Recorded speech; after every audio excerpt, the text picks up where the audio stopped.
Am I the a-hole for not sharing my stepdad's inheritance with my brother? My, 25 female, dad passed when I was very young and my mom married my stepdad, Lee, when I was 5. Lee is wealthy and my mom never had to work and I was given everything growing up. The only thing we ever received was acceptance from Lee's family. They were not pleased that Lee chose to marry a widow with a child. Lee and I were close and he continued to care for me even after my brother, Sam, 18, was born. My mom clearly favored Sam and didn't really focus much on me. Lee's relatives warmed up to my mom a little with the birth of Sam, but I was still treated like something invisible. Sam was often invited to Lee's relatives' houses to play, and he and I are not very close. I decided to go to university overseas, and Lee gave me enough money that I didn't have to work or worry financially. He also was the only one writing me regularly. I talked to my mom and Sam like once every couple of months during my university days. After graduation, Lee wanted me to come home, but I wanted to work and be on my own for a bit. The pandemic happened and I was unable to fly back. When the lockdown was over, my family came to visit me once more and left when I preferred to continue working where I am. Lee came to visit me a few more times by himself. A few months ago, Lee passed from a disease he never let anyone know he had. In his will, he left his business and house and most valuables to his relatives. My mom almost nothing, though she can keep what he has already given her. 2 cars, jewelry, and cash. About $60K. My mom never legally married him. Sam, about $150K, and the rest of the money to me. It was 7 figures US dollars, a life-changing amount. Turns out Sam is not Lee's biological child, which he found out only recently. My mom and Sam were mad, of course, and demanded that I share the money with them. I said I'm willing to put the money in some low-risk investments and we can split the gain. Not good enough. They want at least 25% each of what Lee left me. I argued that it's not like they are left destitute. Sam can still go to a good university if he cares enough to further education, and my mom has enough money to get her own place, and the investment will give us all long-term incomes. They called me greedy and planned to take legal action, but Lee's relatives told them that they could make my mom and Sam's lives very difficult if they tried to give me a hard time and go against Lee's wishes. I intend to do as I promised them, splitting the gains from the investment with my mom and Sam. I won't let them touch the money Lee left me, though, because I don't trust them not to go through that money in just a few years. Am I the a-hole? Let's see what the community judges. Nick's Clapped Reddit says, not the a-hole. You aren't his biological daughter, but the daughter he chose. Splitting the gains is already nice from you. But don't give your mother too much, otherwise she will pay a lawyer to sue you. Purple Mars Alien votes, not the a-hole. Keep the money you inherited and do what you want with it. And please talk with a tax advisor for your country before proceeding with your plan to split the gains from the investments. Remember that because those investments will be in your name, you'll likely be the one to be liable for the taxes on those gains. Update. Thank you for the responses and advice. I talked to a lawyer. I told her my plan to continue living overseas and that I planned on going low contact with my mom and brother. She said I should set aside money for my mom and brother in the form of a trust fund. They will be paid X amount per month, the dividend from low-risk investments, but can't touch anything else. I don't trust them both with a huge amount of money, so this way they will always have a steady income in their lives. I know this is against Lee's wishes, but I just need to take care of them this last time. I already have a will set up that everything will go to charities. I make decent money at my job, so I set up a will a while back. My family knows this when everyone visited me that one time. Sam still has a year of school before university, so he should still be living with my mom in the meantime. My mom has a room in a high-rise that Lee gave to her a while back, so they should be fine with a place to live. I plan to support Sam's university expenses. He is not academically inclined, but in our culture, he will definitely be pushed to go to university. I'm still working with my lawyer to see how that can be without having to get too heavily involved. As to why Lee never found out before about Sam, my mom is mixed race while both of her children's fathers and Lee are the same race. Sam and I look like her, so it's hard to tell. Don't know why Lee decided to investigate after all this time. He was to blame for Sam being spoiled too, with how much he had been letting Sam spend over the years. My mom is 10 plus years younger than Lee. Maybe that's why she had the affair. She has a university degree, so she can find a job if she wants. Her jewelry should be worth near 6 figures, though, so there's always that. Lee's relatives took carrying out his intentions seriously. Ever since Sam became more problematic in his teens, the relatives tolerated him for their blood connections. Now that he is not, my mom and Sam are instantly in their bad book, I guess. Once this mess is more settled, I'm thinking of asking my workplace for a relocation. A change of scenery should be nice. I like my job, so I think I will continue working, but maybe my vacations can get a little more extravagant from now. Thank you. Your decision to put money into a trust fund for your mother and brother to ensure they have a steady income without running the risk of them squandering the entire inheritance appears to have been well thought out.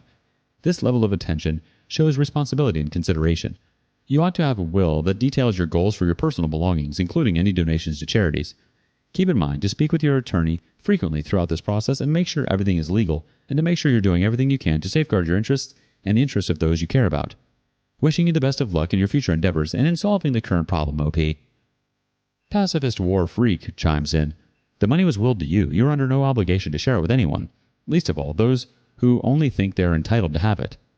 You are already being generous with your plan of giving them a part of the proceeds from investments in order to support them. It's not your fault if they continue to think that they deserve more and choose to be disappointed with what you give. So think nothing more of it and live your life to its fullest.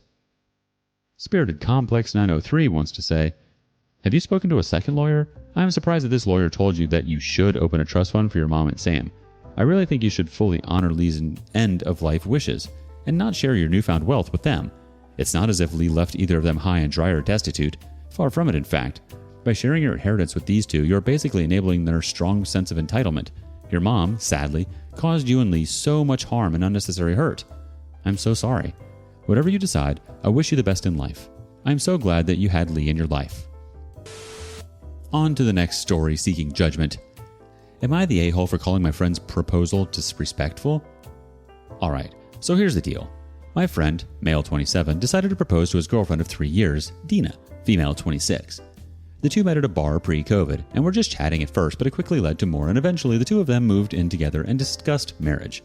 Personally, I think they're a great match, and my friend, Steven, has never been happier. He told me that he was planning to propose to Dina, and I was ecstatic.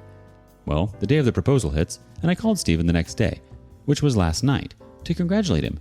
But he wasn't happy. He told me that Dina had said no. I was shocked and asked if he knew why. He said that she didn't like how he proposed. Now here's the thing. I knew he was going to pop the question, but I didn't know how he was going to do it. He thought it would be romantic to propose at the place they met. Yes, a bar.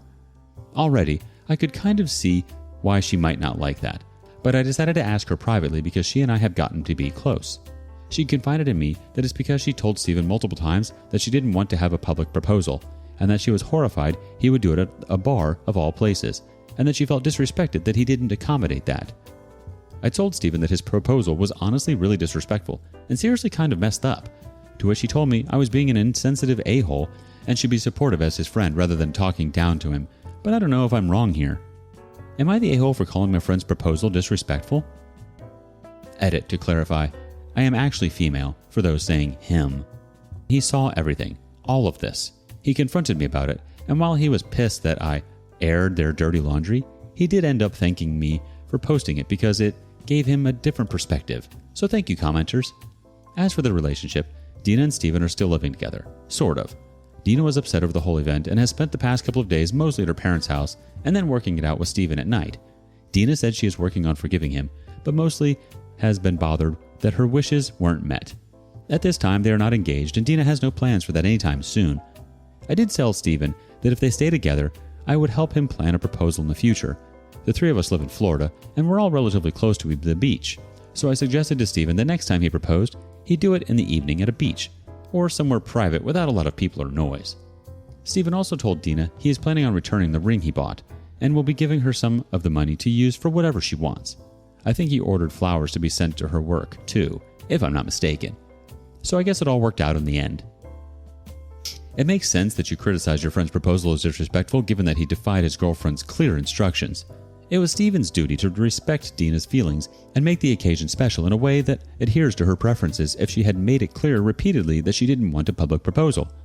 Being open and honest with your friends is crucial, especially when it comes to significant life events like a proposal. It's important for Steven to realize that even though your remarks may have offended him, your goal was to teach him how to see things from Dina's perspective and take something positive away from the experience. It's encouraging to hear that they are still trying to repair their relationship, and it appears that Steven is making amends by giving Dina her ring back and talking about her goals for the future. It demonstrates your support and willingness to help in a more significant way if you offer to assist him in creating a future proposal that complies with her wishes. In the end, it's crucial for Steven to learn from this experience and develop as a partner because these qualities are essential in any relationship. Now let's see what the community votes. Dice Cold Killa says, not the a-hole. Steven should have set the bar higher. Yeah, I'll see myself out. Concerned Reader 1982 chimes in. Steven is the a-hole. If his girlfriend told him not to propose in a public setting, he should have respected that. The bar thing doesn't bother me because it's their first date. What's bothersome is he did something she specifically asked him not to, and now his feelings are hurt because he didn't listen to her. Not the a-hole. Even Supermarket 629 says, not the a-hole.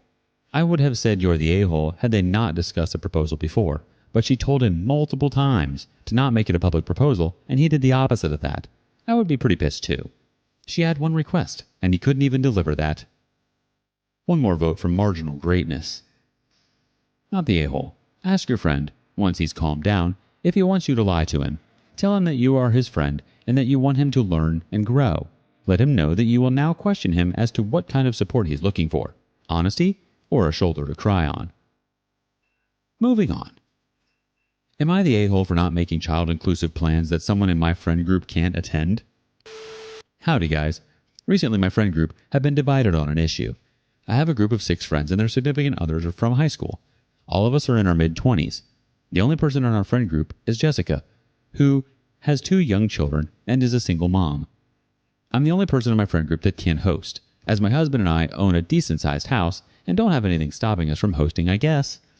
One doesn't want to host, 2 live with their parents and can't, another has roommates that won't let them, etc. We all live in a rural area, so there isn't really anywhere to go for more than a quick dinner. So some hosting is the only way we can all hang out really. When I host, it's always later in the day, around 7 p.m.-ish. That's when most of us are off work. I also have a no children rule for my house, since my dog is afraid of children and I honestly don't like kids anyways. My nephew yanked my dog's tail several times, so now my dog growls at kids. I had a gathering last weekend, a dinner-time barbecue. Everyone was invited. Same rules as norm. Jessica asked if she could bring her kids, because she can't afford a babysitter, and since both of their dads aren't involved at all, I said no, because my dogs and also because I don't want her baby and toddler at my house. The last time she brought them, she kept trying to push them off on other people who didn't want to hold them so she could relax. Also, her toddler puked on my $5,000 white couch, which I had to replace. No, she didn't pay for it. Jessica blew up on me in the group chat and said that I always exclude her. I told her I'm not excluding her, I'm excluding kids. All kids. She's welcome to come if she finds someone to watch her kids. I also told her she's welcome to host. She kind of went on about how none of that is possible and now she isn't talking to anyone. Our group is split. Half think it's my house, my rules. One said maybe if she screwed better guys, she'd be able to have a babysitter. And 2 think that I should just let her kids come. To be honest, if it was someone else, I would maybe cave. But I don't like Jessica that much, especially since she didn't pay for my replacement couch. Am I the a-hole for making child not friendly plans that someone in my friend group can't make it to? Edit. I got the couch professionally cleaned and they couldn't get the very large stain out. Update. After reading all of your comments, I've realized I'm tired of dealing with Jessica. I'm going to tell her she's no longer welcome at my home and ask her to pay for my couch. If she doesn't, then we can go to court about it. Another edit. You guys are really mad I like nice white couches, but I'll give further info. I considered having the couch reupholstered, but the cost to have it shipped out, fixed, and shipped back cost over $5,000, so it was cheaper and easier to buy a new one. Yes, I have a white couch and a dog. My dog knows not to go near the couch. I've had the couch for 2 years without incident. It was fine till Jessica's kids showed up. I didn't invite Jessica and her kids. I said no kids are allowed, and she showed up with her kids while I was in the bathroom and set her kids down on the couch. Her kid then puked all over it. It's obvious from this situation that you don't like Jessica very much, and it seems to be affecting the decision you make about her and the kids. Although you have the right to set rules for your own home, it's crucial to take into account the dynamics of your friend group and how your behavior may be interpreted. It's understandable to refuse to welcome children into your home because of your personal preferences and unpleasant past experiences, but it's important to express your position sensitively. You might have come off as exclusive in the way you handled the situation, especially since Jessica is the only member of the group with kids. It makes sense that she felt excluded and accused you of doing so. It was disrespectful and inappropriate of one of your friends to make a remark about Jessica's methods of reproduction. Such statements are never acceptable and only serve to exacerbate tensions within the group. It is reasonable to anticipate receiving payment for the replacement or repair of the damaged couch. However, rather than escalating the situation to the point of legal action, it's critical to address the problem in a respectful and constructive way. The emphasis should be on communication and resolving the issue. Although you have the legal right to set the rules for your own home, you should consider how your behavior and attitude toward Jessica may be impacting your friendship and the dynamics of the friend group as a whole. To address the underlying tension and see if there is a way to find a compromise or understanding going forward, it might be worthwhile to have an honest conversation with Jessica. Let's get some judgments from the community.